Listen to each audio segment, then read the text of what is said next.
ស្រីខំយ៉ាងណា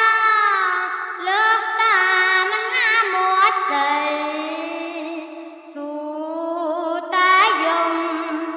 យំសំកុំឲ្យត្រីប្រែចិត្ត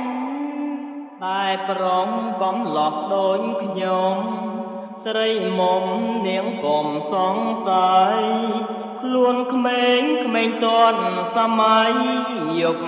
ថ្ងៃមិនដែលតាលេងឡើយបើទៅណាបងយកប្រពន្ធតាមហើយបងមិនធ្លួយបណ្ដោយឲ្យអូនព្រួយចិត្តទេ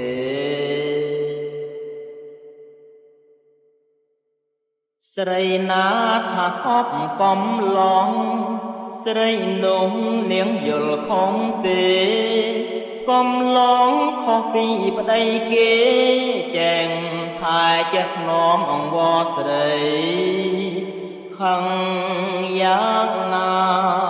សង្សារមិនហាមាត់ស្ដីសួរតែគេប្រឡែងក្រែងស្រីនាងបាត់ខឹងតែស្រីរបៀបបែបខ្ញុំ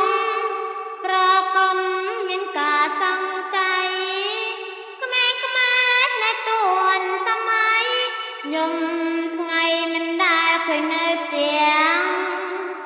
ចាប្រពន្ធចាកូនអាខ្លួនអិនខ្មាំងបា